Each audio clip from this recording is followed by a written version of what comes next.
Hoy, ka-coffee, good morning, good morning, good morning. Yan, medyo smiley tayo ngayon, ka-coffee ha. Dahil ang presidente at ang first lady nakangiti lang. Alam mo kung bakit? Kota na sa accomplishments.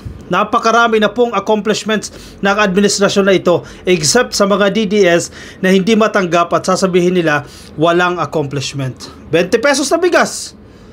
O, saan ka yan? Nung eleksyon 2022, pangarap lang yan ni PBBM, not even a campaign promise, no? Pangarap niya lang yan, yung 20 pesos per kilo na bigas. Yan na, nagkakatotoo na. And pag na-institutionalize na yan, meron na pong batas, kasi gagawin niya dyan sa House of Representatives, tuluyan na maging batas yan. Naku po, kahit wala na si Presidente sa pwesto, pinakikinabangan pa rin po ng maraming Pilipino yung 20 pesos per kilo ng bigas. Isa pa lang yan, ka-coffee ha. O ano pa yung suporta ng presidente sa mga magsasaka? 'Di ba? Sa mga benepisyaryo ng agrarian reforms, yung mga may utang, 'di ba? Na interes sa gobyerno, o absuelto na 'yan, quits na 'yan.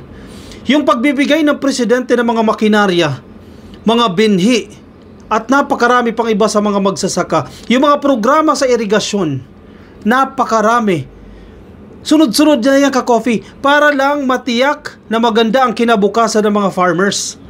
Isa lang yan sa major accomplishments ng ating presidente, ang pagtitiyak sa magandang kinabukasan ng sektor ng pagsasaka. Ganyan kamahal ng presidente ang sektor ng pagsasaka. Pangalawa, sa kalusugan. Narinig nyo na yung bukas centers? Ang dami na rin yan, ka-coffee. Bukas na talaga. Bukas center sa iba't ibang parte po ng Pilipinas, bukas na. Itong bukas centers, mamaya pag-usapan natin yan in details. Ano yung bukas centers na yan at paano nakatutulong yan sa mga Pilipino na may iniindang karamdaman? Aba, inilalapit na po ang kalusugan. Inilalapit na po ang serbisyong pangkalusugan sa taong bayan. Uy, meron pang Love for All. Ano yung nasa Love for All? Yung mga mobile clinic, dinadala ni First Lady sa malalayong lugar para pakinabangan ng mga kababayan natin na limitado yung access sa healthcare. Napakarami, ka-coffee. O, pangalawa pa lang yan ha. Major pa lang yan. Hindi pa natin pinag-uusapan dito yung infrastructure. Diba? Mga programang prang infrastruktura, kasi malaking bagay yan, malaking usapin yan, hindi mo na natin isasama sa vlog na ito. O, pangatlo, hello, 911 emergency hotline, ilulunsad na. Diba? Sa August, ilulunsad na yung 911 emergency hotline. Nino? Ng bagong hepe ng Philippine National Police na si General Torre. Pag si General Torre ang nakaupo dyan sa PNP, walang matutukhang.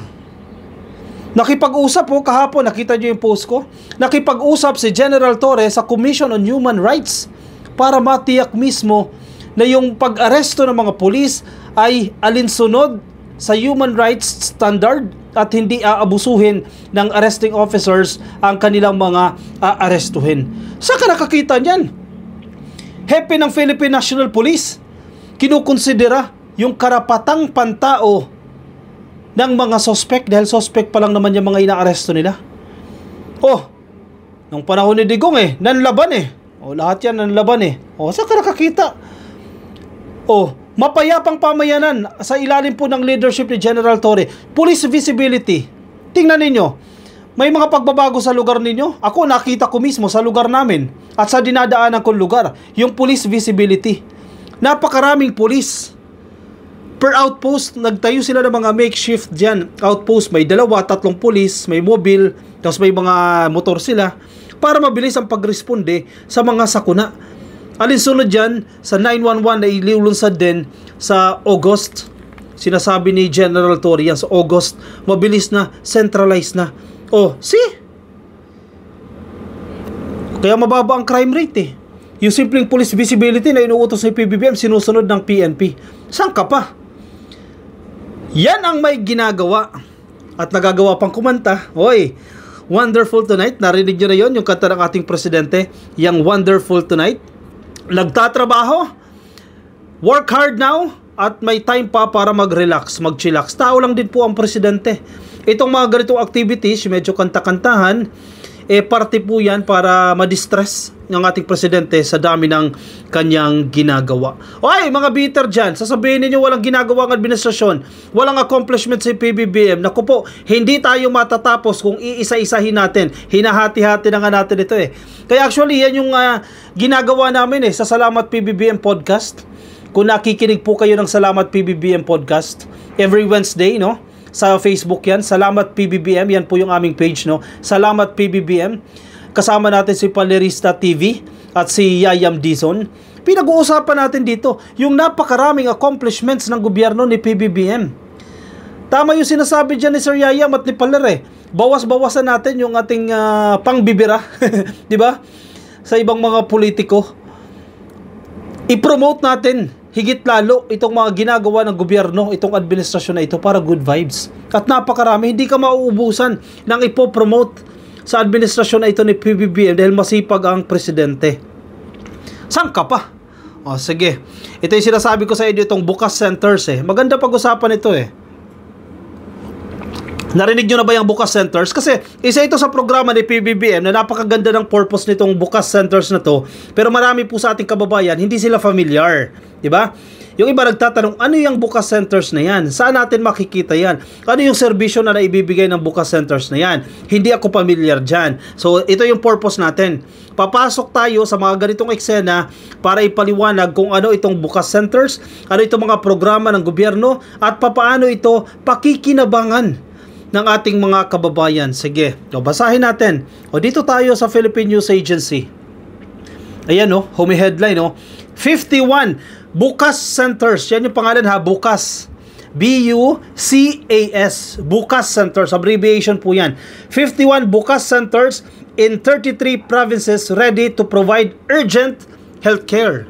That's the keyword Urgent healthcare. Agarang lunas ang kinakailangan natin. Agarang pangkalusugang pang-medical. Medical pangkalusugan. Ano bang Tagalog nito? Urgent healthcare. Serbisyo medikal. Agarang serbisyo medikal. Mas tama pa yan, ka-coffee, no?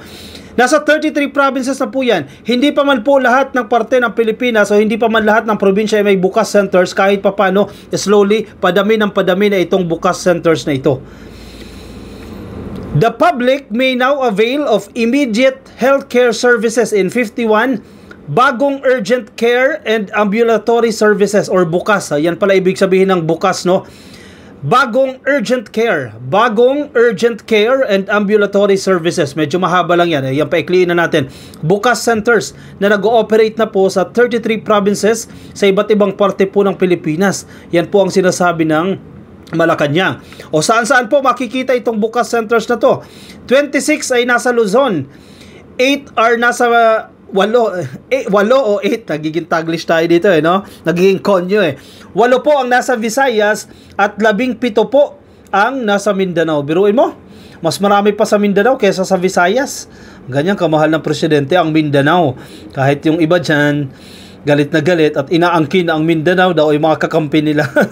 Ayan pa rin po ang serbisyo, hindi pinipili with each center serving more than 500 patients daily.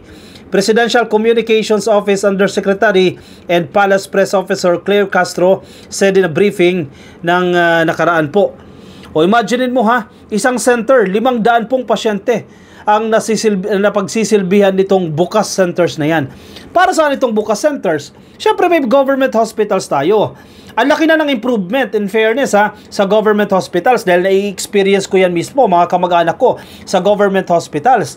Ang laki ng improvement, halos wala kang babayaran. Yung tatay ko nga sabi ko nga kahit dyan siya magbakasyon sa ospital wala siyang babayaran, no? Pero syempre, pang decongest din, ayaw din naman natin may sakit, no?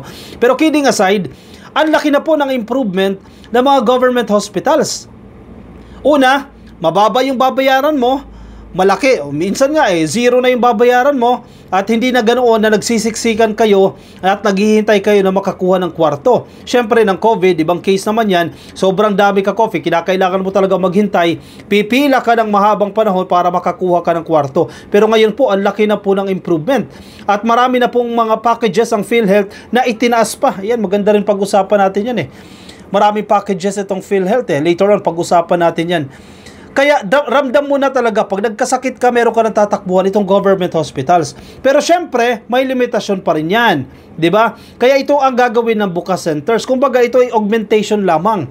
Suporta ito sa serbisyo na ibinibigay na ng mga health centers. May mga health centers sa mga lugar ninyo, 'di ba? Suporta lang po itong bukas centers. Suporta sa government hospitals at sa private hospitals, definitely, no? Kasi kung nakaka-LL ka, may pera-pera ka, doon ka sa private hospitals. Itong bukas centers, suporta po sa mga existing na medical services o medical healthcare na ibinibigay po natin.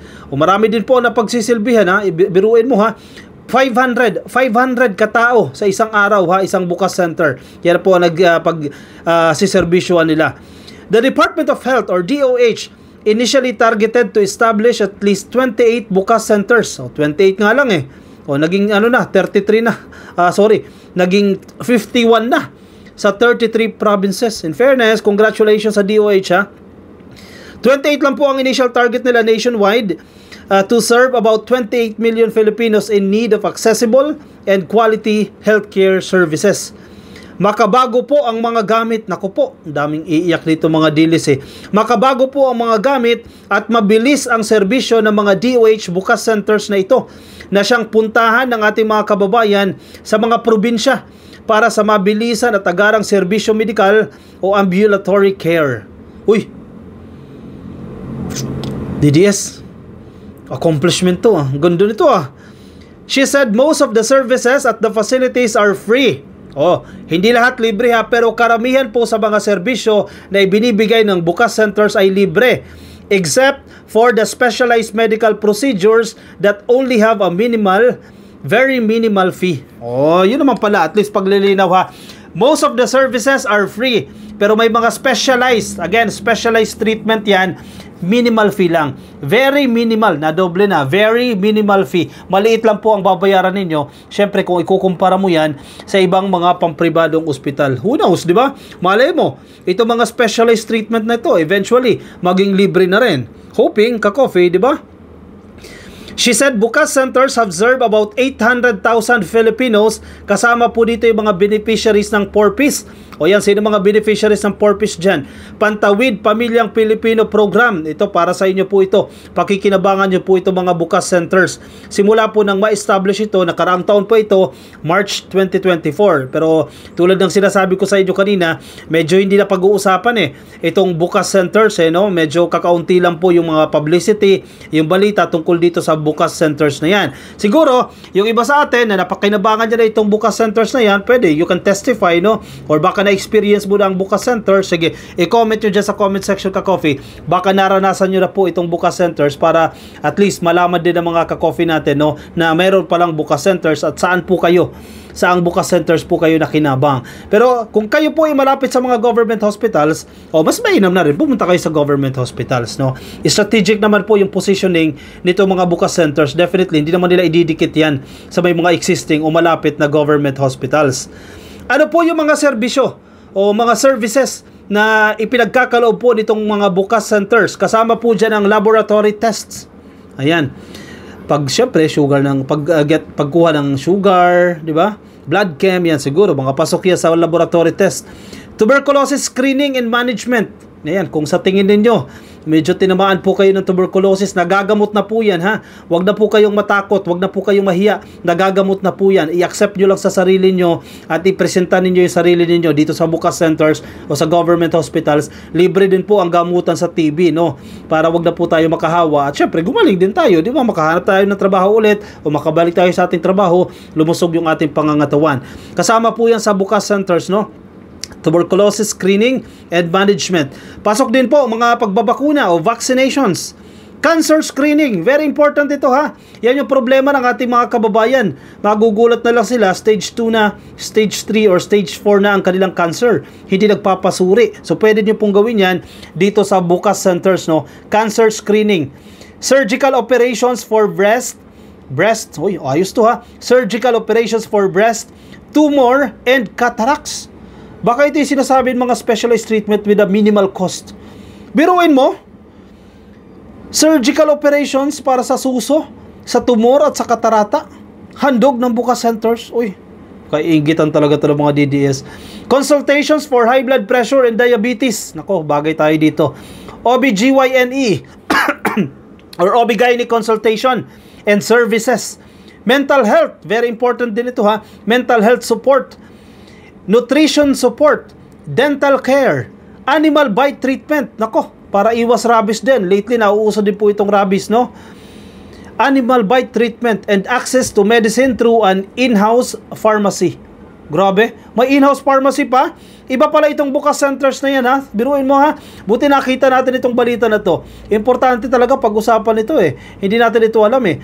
The facilities also offer specialized services for senior citizens such as geriatric care. Ayan, marami tayo man nakikinig na senior citizen. Baka may mabalitaan kayo. O ipagtanong ninyo sa marites yung kapitbahay. O alam mo ba kung saan ang bukas center? O kung may pamangkin kayo o apo, magpatulong po kayo. I-google po ninyo saan may pinakamalapit na bukas centers, no? Para sa mga senior citizen dahil nag-offer po sila ng geriatric care.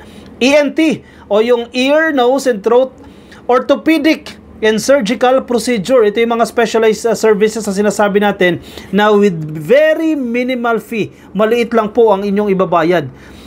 Bukas centers serve as a vital intermediary healthcare hub designed to bridge the gap between village health centers and high-level hospitals. Correct. Tulad ng sinasabi natin, ito po i-suporta, no, sa mga healthcare service providers natin. Again, anong ibig sabihin ng bukas?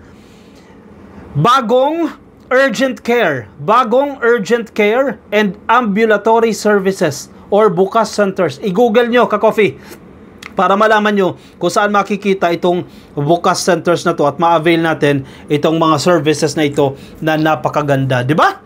Napakaraming accomplishments ha.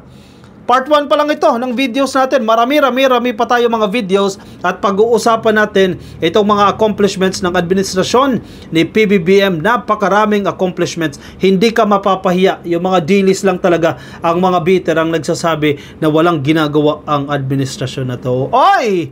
Napapahiya kayo ng bahagya. O siya, sige, i-komento ang inyong opinion, ang inyong reaksyon dyan sa comment section para mabasa po yan ng iba natin mga ka-coffee. Baka may mga nais po kayong sabihin. Sige, comment lang kayo dyan. Baka di pa po kayo naka-follow or naka-like sa ating Facebook page, please like and follow. Nasa YouTube, subscribe po kayo. TikTok, subscribe na rin po kayo. At invite ko na rin kayo ha. Kung nasa Facebook po kayo, pasuyo na lang ka-coffee. Palihog ba? I-search nyo po ang Salamat PBBM. Salamat PBBM. Madali lang po i-search na Salamat PBBM. Tuwing Miyerkules po, andyan po yung podcast namin. Kasama po si Palerista at si Yayam Dizon.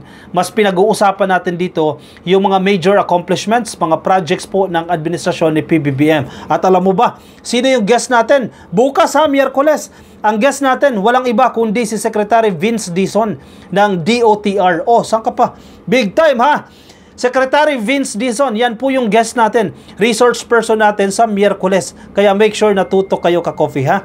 Vince Dizon po yan, Secretary Vince Dizon ng DOTR. Sa Salamat PBBM Podcast ha, alas 6 po ng hapon hanggang alas 7 po ng hapon sa Salamat PBBM Podcast. Okay? Kita-kita tayo dyan ka-coffee. Maraming salamat po. Ingat kayo. Nasaan man po kayong panig ng daigdig. Bye-bye.